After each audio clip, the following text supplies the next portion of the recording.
Hello, and welcome back to Hitman and the featured contracts, and today's contract, Lazy Bones. So today's briefing, it has come to Andy's attention that several mansion staff have been habitually slacking off. Obviously that won't do, so teach them why sloth is a deadly sin on his behalf. And today's contract has been provided to us courtesy of Farantula, which is Andy from Outside Xbox. So today we have 5 targets available to us. We cannot be recorded by cameras and we must only kill our targets. Now 4 of these targets are in the mansion, 1 is not. So for today's challenge, the only things we really need to bring with us will be our silenced pistol. I have brought a concealed baton just to make my pacifications that little bit easier, and I have something to throw as a distraction. So right from the start and off the bat, we need to make our way onto the property. So we're going to run straight down the road here and into those bushes directly ahead of us. And beyond those bushes is a low point in the property wall, and we will be able to vault over that and hang an immediate right and cross the stream and into the bushes beyond. And once we're in these bushes at the far end here, we're going to select our disposable or concealable baton and we're going to throw it against the wall over there. About there should do.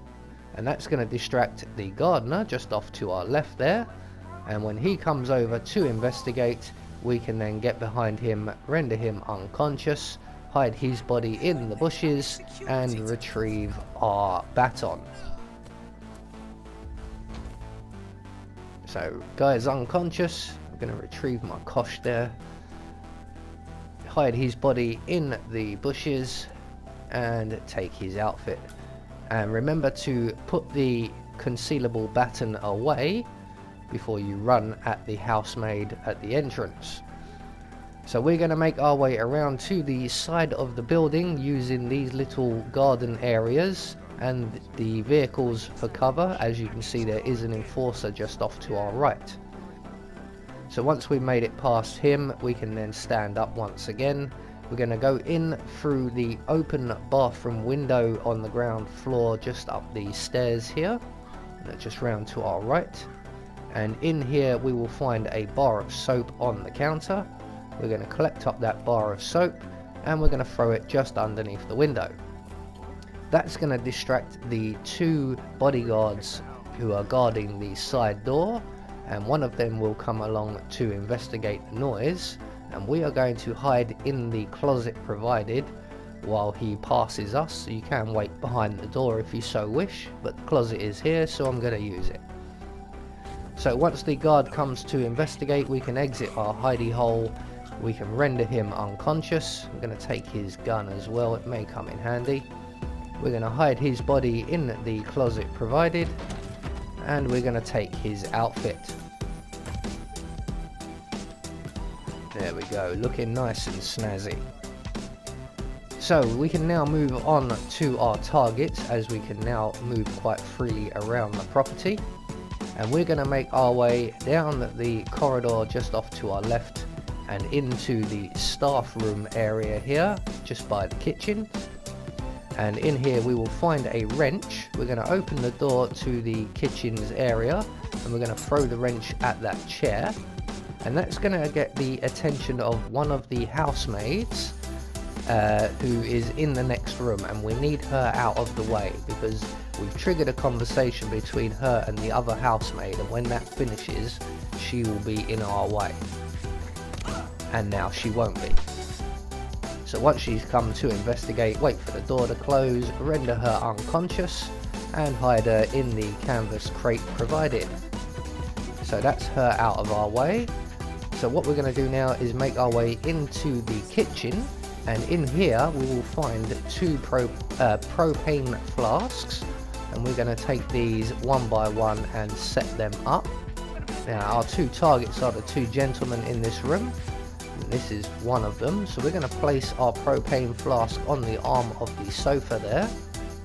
And then we're going to make our way back into the changing rooms here. Select our silenced pistol. And then we're just going to shoot the canister twice. Remembering the door is going to close.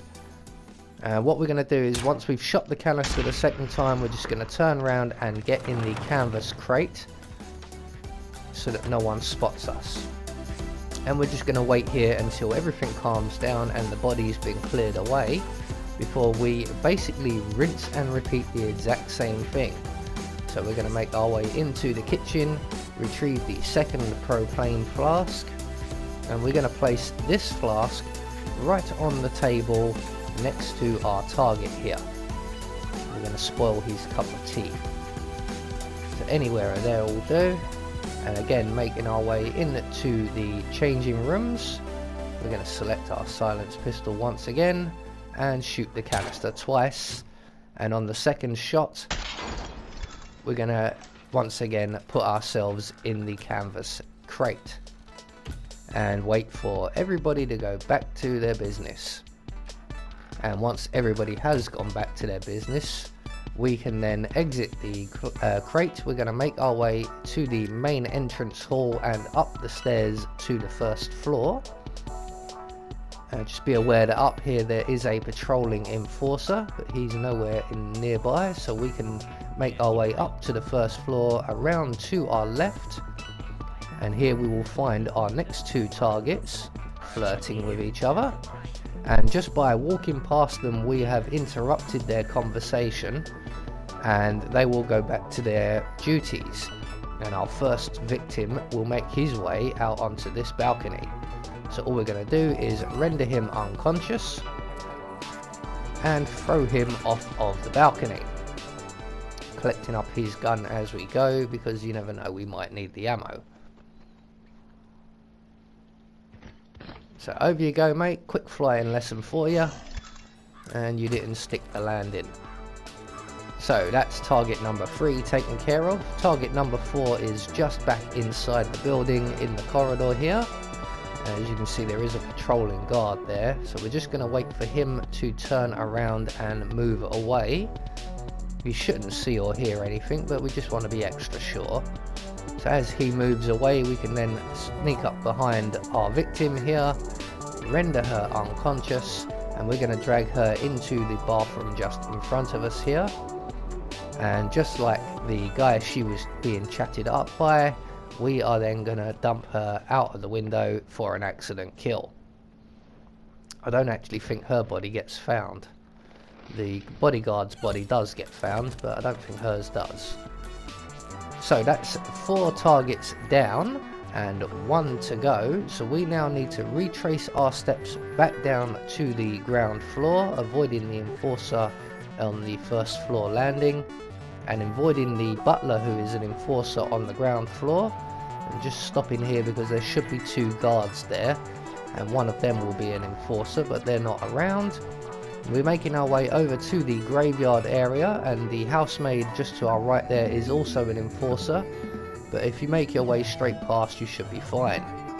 So here is our 5th and final target out by the side of the chapel here, and what we're going to do to get him inside is turn on and then off this radio, and then we're going to wait in the bushes in the corner. And when our 5th and final victim comes along, we are going to select our silenced pistol, get behind him, and put 2 in his back. So here he is now, and here he goes. There we go. So that's all of our targets taken care of. We're just going to hide his body in these bushes over here, because I believe there is one of the housekeeping staff who makes their way over here at some point. So with that all taken care of, the only thing left to do is to make good our escape, and the only difficult part of this is to get back past the housemaid, who is now on our left. But again, you can just run pretty much straight past her as long as you keep moving. And we are going to head for the main entrance, the entrance we came in by, and we are going to jump on our motorcycle and exit. So straight through the gates here and up the road and away. So there we go, that is one more featured contract taken care of. I have been Anubis, and I will see you all in the next video.